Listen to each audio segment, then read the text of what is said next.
Thank you very much for being here, Your Excellencies, First Ladies. It's a great honor to have all of you to support and to be ambassadors and champions for Merck More Than a Mother. My first question will go to Her Excellency, First Lady of Chad. And actually, I'm very, very honored to have you with us here. And I would like to know from your side, I know that you are very interested in women empowerment, and you've done a lot of activities and efforts in Chad and in Africa regarding women empowerment. How do you see Merck More Than a Mother will fit and integrate with your already very successful programs in Chad? And how do you see that it will contribute to remove the stigma from infertility stigma in Chad? Merci beaucoup, Dr Rasha. Honorables invités, nous sommes vraiment très honorés de prendre part à ce grand forum et ce matin à ce panel. Je remercie avant tout la Fondation Merck. Et comme vous le savez, l'Afrique est une. Et toutes les vidéos qu'on a pu voir depuis hier sont vraiment la réalité dans nos pays. Aussi, voudrais-je relever ici la noblesse de la mission de la Fondation Merck, qui n'en point douté contribuera à la réécriture d'une nouvelle page de l'histoire de la femme africaine. Au Tchad, la Fondation Merck sera la bienvenue et je pense que je serai non seulement l'ambassadrice de cette campagne plus qu'une mère, de cette belle initiative très louable qui est mise en place par la Fondation Merck, mais toutes les femmes tchadiennes et les hommes engagés seront des ambassadeurs aussi de cette campagne. Donc, j'adhère entièrement aux objectifs de la Fondation. Nous serons fiers et nous sommes sûrs d'une coopération avec la Fondation Merck. Vous savez qu'au Tchad, les femmes représentent 52% de la population. Et comme je l'ai dit tantôt, l'Afrique est une. On a les mêmes us et les mêmes coutumes partout. On a nos réalités et les femmes stériles ont besoin de cette campagne, de cette sensibilisation. Elles ont besoin de nous, Première Dame, de vous, disons, ministres de nos États, de vous, décideurs politiques, et des hommes des médias, pour qu'ensemble, on puisse mener une très grande campagne, pour qu'ensemble, on puisse dire non à la stigmatisation des femmes stériles, pour qu'ensemble, on puisse redonner vraiment de l'espoir à la femme tchadienne. Et merci. I would like to know from your point of view about your, of course, activities and how we will integrate also Merck More Than a Mother within your successful programs in Niger. D'abord, je remercie la Fondation Merck pour cette invitation et je la félicite d'avoir pensé à amener ce sujet à la face de nos pays. Parce que l'infertilité partout en Afrique est un sujet tabou, au Niger comme dans les autres pays d'Afrique et du monde d'ailleurs. Et donc, je pense que Merck a le grand mérite d'avoir pensé à amener ça au devant de la scène. Et au Niger, le Niger est un pays de contraste en matière de fertilité. Nous avons le taux de fécondité, l'un des taux de fécondité le plus élevé au monde. Mais à côté, il y a des femmes, par rapport à ce taux, il y a des femmes stériles et des femmes fécondes. Celles qui sont fécondes cherchent à avoir le maximum d'enfants. Et celles qui sont stériles, cela fait grandir leur frustration. parce que l'enfant est perçu comme un bien économique et comme un objet de valeur sociale. Du coup, plus on a d'enfants, plus on est considéré et moins on en a, donc moins on est considéré, à plus forte raison quand on n'en a pas. À cause de cela, donc, je pense que cette campagne va rendre service à la femme, va vraiment grandir le rôle de la femme. Et vous avez entendu tout à l'heure notre ministre dire que les responsabilités sont à égalité, hommes, femmes. Mais qu'est-ce qui se passe? Les hommes n'ont pas envie d'aller se faire examiner. Il n'y a que les femmes qui se font examiner.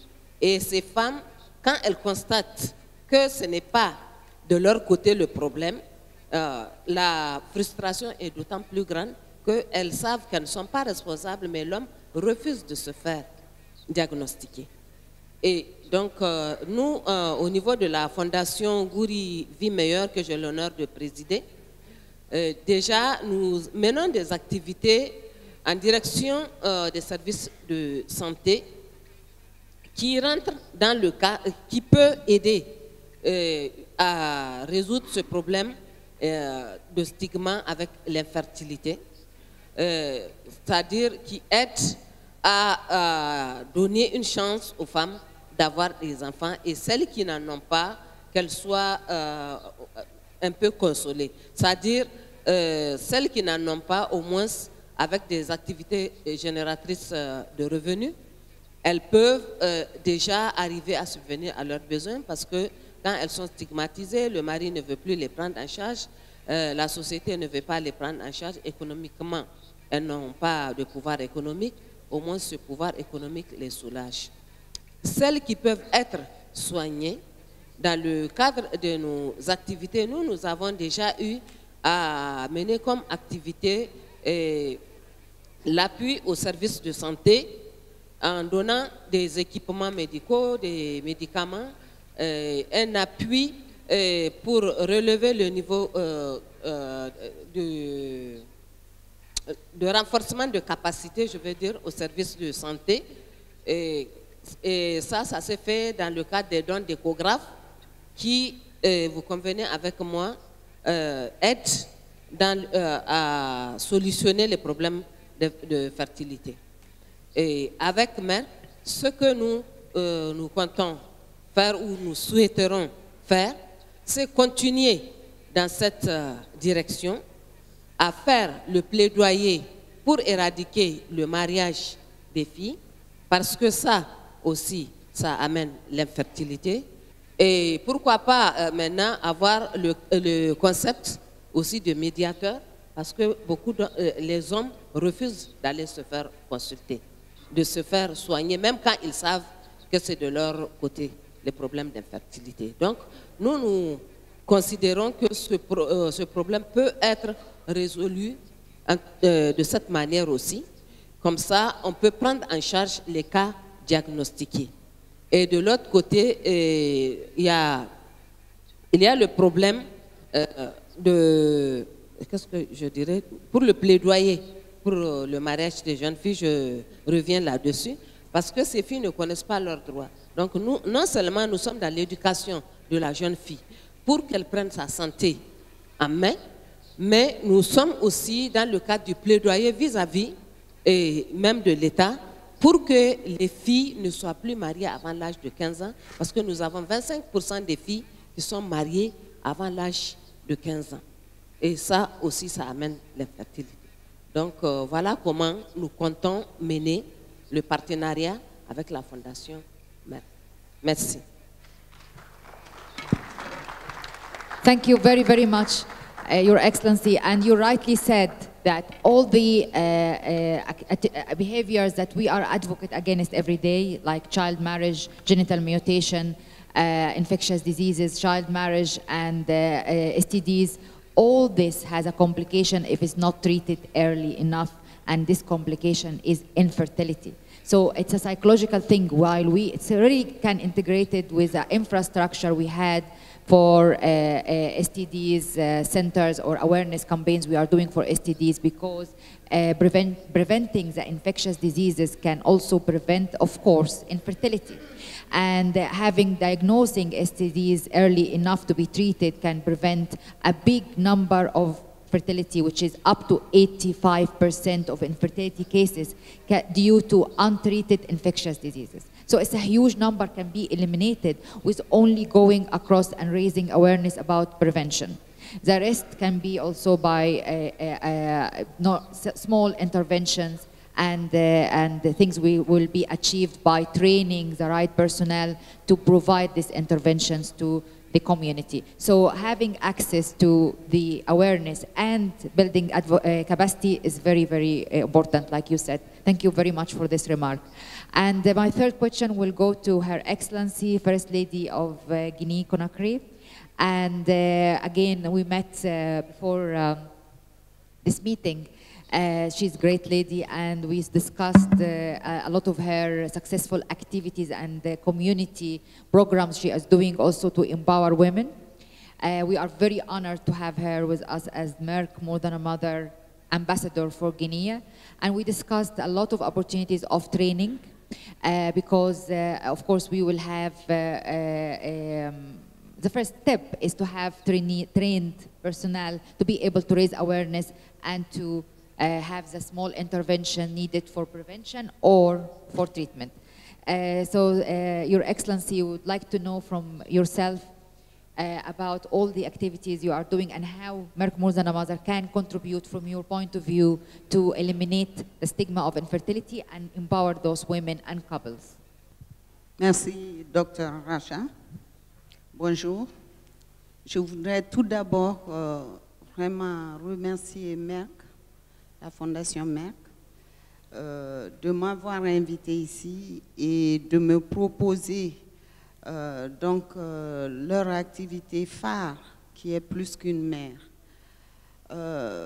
Parler de l'infertilité est tellement important et c'est vraiment mettre l'accent, la lumière sur ce sujet est fort intéressant parce qu'il n'y a pas plus injuste dans la vie qu'une femme pour X raisons qui n'arrive pas à mettre au monde un enfant.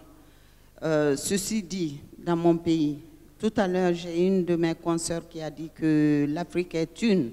Ça, c'est une réalité. En même temps, l'Afrique est multiple. Dans un pays, par exemple, comme la Guinée, l'infertilité est traitée de plusieurs manières. J'avoue que par rapport à l'image d'hier, qui était poignante, la vidéo que nous avons vue, fort heureusement, nous n'avons pas ce genre de cas en Guinée. La souffrance que nous avons en Guinée peut être encore plus insidieuse, donc disons beaucoup plus fort et qui peut amener des drames, parce que c'est une souffrance morale et psychologique. Nous n'avons pas de chiffres exacts de l'infertilité. Tout à l'heure, malheureusement, Dr. Rasha, j'avais amené une représentante du ministère de la Santé qui aurait pu nous parler, enfin, parler au panel donc, du centre de reproduction en Guinée, puisque nous avons tout un programme là-dessus au niveau du ministère de la Santé. Ceci dit, il n'y a pas un chiffre qui parle de fécondité. Ça va être une femme sur 10 en Guinée lors de consultations qui se plaindrait des problèmes d'infertilité. Je dirais que ce problème, il faut le remonter en amont.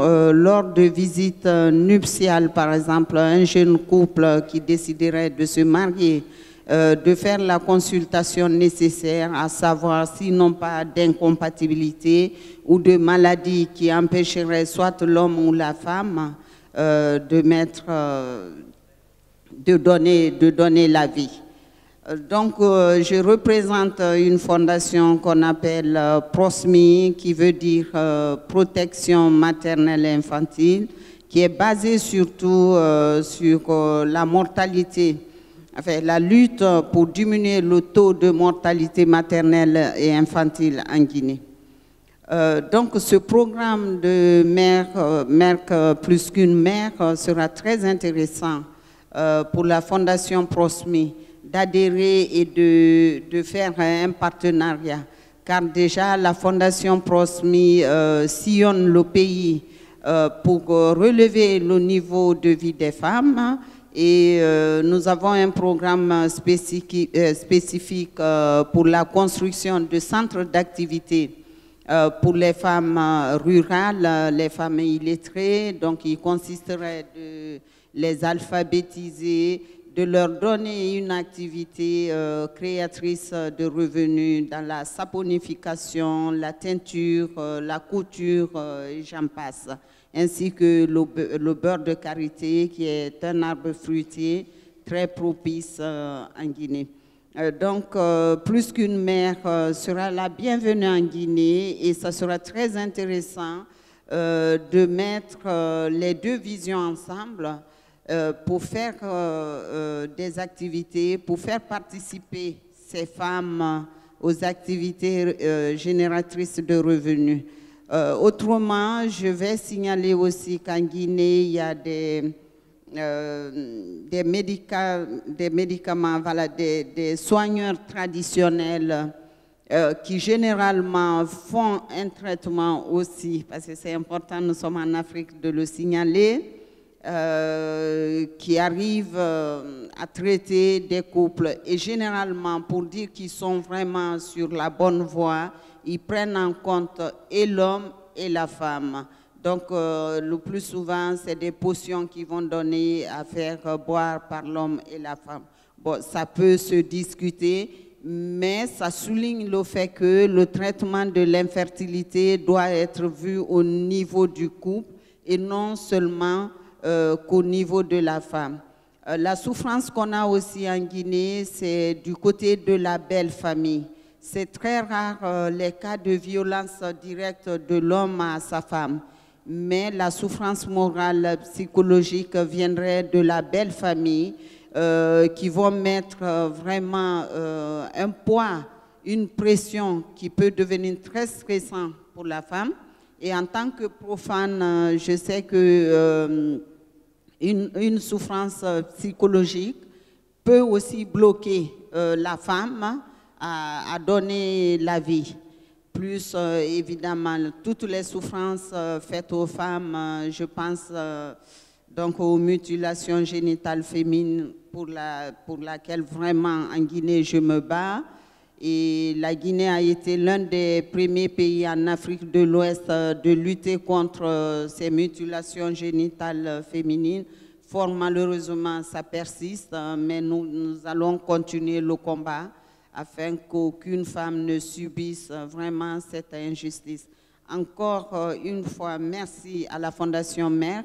Je serai très heureuse de vous recevoir en Guinée, de participer à ce beau programme pour qu'enfin aucune femme ne se sente lésée dans ce monde. Merci beaucoup, la Fondation Merck. Thank you very, very, very much. And you rightly said that it's not only men we need to advocate and encourage to speak up about their infertility, but also women are the culture keepers. And we need to speak to them because they are the mothers-in-laws and sisters-in-laws, and they also put the pressure on their fellow women regarding infertility. So we would have this comprehensive campaign to empower women and men through access to information and health. My next question will go to Her Excellency, First Lady of Central African Republic. And Her Excellency, First Lady of African Republic was our ambassador from 2016. She's done a lot of activities and programs in Central African Republic in partnership with Merck More Than a Mother to empower almost more than 70 women, infertile women, they explored in Central African Republic, and we're going to next stage by end of this year. I would like to invite her to speak and share her experience with Merck More Than a Mother in the last 1.5 years. And so we can have an example and take it forward and exchange methods how can we implement it successfully in other countries. Thank you very much, Your Excellency. The floor is yours, and we'd like to hear from you about your experience. Chers partenaires, chères sœurs Première Dame d'Afrique et Docteur Rasha, laissez-moi vous rassurer, avant mes propos, que je suis assimilée à une gynécologue, à la suite de cette activité que nous avons réalisée chez nous. Et vous comprendrez pourquoi. Tout a commencé au moment où nous avons reçu une invitation de Merck More Than pour aller à Abidjan à la campagne, au lancement officiel de la campagne. Et au cours de ce forum, j'ai été nommée ambassadrice pour porter le flambeau dans mon pays. Et comme vous l'avez remarqué, nous avons réalisé l'activité qui a été projetée. Lorsque nous avons réalisé cette activité, nous ne savions pas que ça allait avoir une grande ampleur. Et nous avons, par les outils que Merck a développés, les outils de sélection, nous avons eu à identifier 70 femmes. C'était une activité pilote pour voir si ça allait être apprécié par les femmes. Nous l'avons réalisé et à la fin, nous nous sommes rendus compte que nous avons une ampleur dans le pays parce que au moment où nous n'avions pas encore commencé à mettre les structures dans les provinces, nous avons reçu des courriers venant de tout le pays que nous sommes structurés, nous avons un bureau, nous voudrions que vous veniez nous voir. Et nous n'avons pas les moyens nécessaires pour réaliser tout cela. Parce qu'il faut un financement, par exemple, pour nous permettre d'étendre cette activité au niveau de tout notre pays, à l'intérieur du pays, je veux dire. Nous aimerions que Merck More Than nous finance à travers la documentation de la problématique de l'infertilité en RCA pour renforcer le système de santé, de la prise en charge adéquate de l'infertilité. Pour ça, nous sommes ravis parce que vous aviez déjà accepté de financer la formation de 2 médecins en oncologie et en embryologie. Nous vous en remercions. Je ne pourrai pas revenir sur l'historique des activités puisque nous avons déjà réalisé ce que vous avez vu, mais nous avions aussi tenu une réunion d'évaluation pour voir où nous en sommes avec les activités d'autonomisation des femmes. Et nous nous sommes rendus compte qu'il y a plus de faiblesses que de points forts. Et c'est pour ça que nous aimerions que Merck puisse nous appuyer dans la mobilisation des communautés pour que nous puissions réaliser nos activités à l'intérieur du pays. Quand bien même nous sommes un pays post-conflit, mais il y a aussi des régions où nous pouvons accéder pour réaliser ces activités. Et nous aimerions aussi que Merck revienne encore en force pour que nous puissions, que les femmes puissent voir la réalité, parce qu'ils n'ont pas encore tous vu l'équipe de Merck qu'ils voient dans les documents que nous avons. Nous avions reçu une équipe qui était venue du Nigeria, mais les femmes souhaiteraient avoir toute l'équipe nécessaire, comme nous l'avons vécu à Abidjan, pour qu'elles puissent être épanouies. En vous voyant aussi, elles ont cet espoir d'être, comment dirais-je, d'être prises en charge et que les activités que nous menons, nous ne le faisons pas pour nous, mais nous venons plaider pour leur cause aussi. Et jusque-là, nous avons reçu beaucoup de courriers. Quand je vous disais que je suis assimilée à une gynécologue, je n'ai pas apporté un exemplaire de courrier, mais la plupart, elles nous disent, Madame la Présidente, ça fait 20 ans ou 17 ans que je vis avec mon mari. Est-ce que vous pourriez m'aider pour que je puisse être soignée pour avoir un enfant? Et ça, je suis profane en médecine. Et quand ça arrive, on ne sait pas à quel sein se vouer. Et moi, je me tourne vers Merck More Than pour faire ce plaidoyer. Et je pense qu'au nom des femmes que je représente ici, dont je suis le porte-parole, en tout cas, j'attends un peu de Merck dans ce sens. Je vous remercie.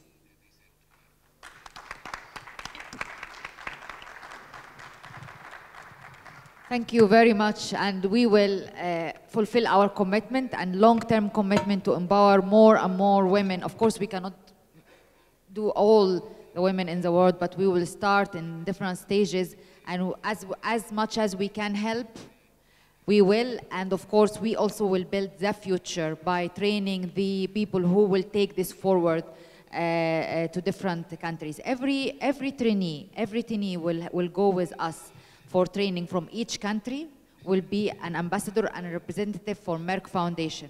He will be the contact for each and every woman, he and she and she. So as much as we train, these people will take forward, and we will be there, the face of Merck Foundation and Merck More Than a Mother in every single country. So we are waiting for the first list of the trainee. We received from Central African Republic 3 days ago.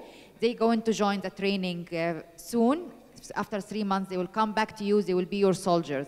They will be the people who you rely on. They will be Merck Foundation face, and they will go everywhere with our guidance and our funding. So I assure you this will happen, and it will implement it also in the other countries.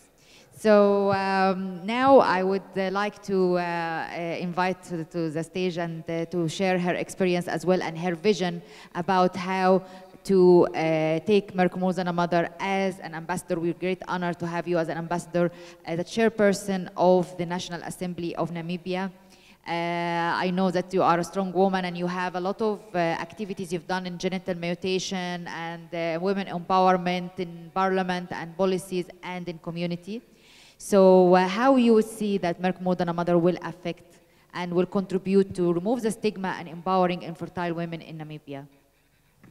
Thank you very much, Rasha, and thank you so much to the Merck Foundation for giving us this enormous, prestigious award, and for us to now start walking the talk. First of all, let me say that I have never been a loner, and I never play alone in a team. I should have a team with me, and I think there are teams that's already established in the Republic of Namibia. So it is going to be a difficult task to change the paradigm shift from changing people's mentality and their traditional and cultural belief.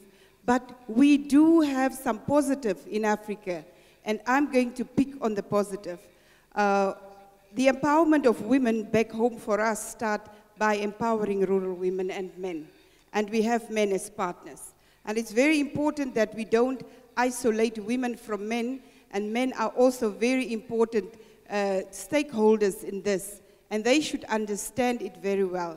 So I will start off by improving on the relationship that's already existing from the house in which I serve as the speaker or the chairperson in the upper house, where our members are having constituencies.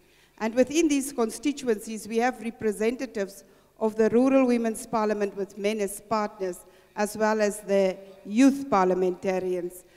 In addition to that, we have the Women Caucus, we have parliamentarians. We have to ensure that we also smoothen the legislative part in order for our countries to contribute and to be effective and efficient. Then, further to that, I'm also happy that within Africa, there's one thing we do well. We are drama queens and kings. I'm a drama queen myself. So I think you have seen last night also our presenter during the event, that indeed, that is what goes. People are attracted by what they see, what they hear. First of all, the youth, you have to go and move to their level. You know, your radios, we have to tune into the same channel. We can't be on a channel where we say, no sex, don't speak about sex. And we expect the youth to go and find it for themselves because there is Google and Google Translate for whatever you want to know. So they no more come to elders to ask, but we have to transcend to their level. And the notion of older people don't belong on social media. Social media can have a positive impact if your messages are clear and they are sent to the target group in an effective way. You should also be available to interact and talk to people in terms of serving your constituency. I'm ready to serve. I have a team who's ready to serve with me. And the Deputy Minister and her team, our people who are so hard working in our School of Medicine, our young people, the delegation of Namibia is here to ensure that we take each other's hand. We liberated a country, and we have only 27 years of independence. But small in population as we are, we don't stand back for anybody or anything. And this is a challenging, it's something challenging for us, because in Africa, whatever is connected or have a connotation to sex is a problem, because we make it a problem. And we shy away from speaking about this. We shy away from speaking about our feelings because we are so hurt inside. We have to remove the knife from within, and we have to take it out and teach women and men how to take it out, how to heal inside and love yourself. We don't have self-love, and because of that, we are so easily attracted, or it falls so easily on us to accept the bad. But we forget that we can be as strong as we are, because we are a very important continent, and the world have to listen to us. What matters in Africa have to come to the front burner. And people might think I speak politics, but everything is about politics. And I will tell you, in my country, it was not an easy road for us to get where we are. But talking about women's empowerment, giving them the access, giving the opportunity, enabling women to participate, because yes, women fought shoulder to shoulder with men. There was no difference. When I came into Parliament, we were only 2 women in the Senate, in the National Council. And one of the MPs asked me, because I came in as a vice chairperson, meaning as a deputy speaker. And he asked me, how come you came into this position? Because you are a woman. It means you have slept with one of these men to get a position. I said, is that how you get it? It means all you men slept with other men. That's why you got the position. And none of them spoke about it ever again. So you need to teach women to be courageous. You need to teach men, because in my country, if you will speak about this, you will be called a morphe, meaning that you are gay. I tell people, whatever you call me, it doesn't sit on me. I don't care.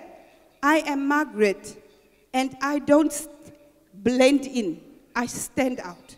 And whatever I do, it must have an impact, because I have a passion for what I do. So thank you for giving me the opportunity to lead this campaign of more than a woman, because more than a mother, because I always said, as women, we are more than women. We are even fathers. And we are doctors, we are professors, we are ATM machines, We are whatever you ask. And yet, God gave us the strength to continue and to courage. But our biggest constituency are women and like-minded men. So let me conclude by saying, when it comes to laws, there will be a lot of men, the opposition and the ruling party alike, they will speak one language. We had the Rape Act, that was a rape bill. And the men started, because we are 95% Christians, taking out their Bibles and saying what the Bible say, our women have to be submissive, etc., etc. And I was very agitated. At the time, I was not presiding, I was a deputy speaker, so I could speak. And when it came to our house, I was so angry that they say it's the way in which women dress that make them to be raped. And at the stage, because of violence, there were 2-year-olds and there were 2-month-olds being raped. And I couldn't wait for it to come to our house. And I know we have a dress code in Parliament, but I believe if you are a go-getter, you break all the rules as long as you can defend yourself. And I know it's not very easy, but if you are coming from land of the brave, like where I come from, you are very brave. I put on a see-through top, I walked into Parliament, I sat there, and I just looked very angry. And the men looked at me, and I said to them, I said, Comrade Chairperson, I take the floor, and I'm very sorry for the way in which I'm dressed. But I'm doing it for the women and children of not only Namibia, but of the world.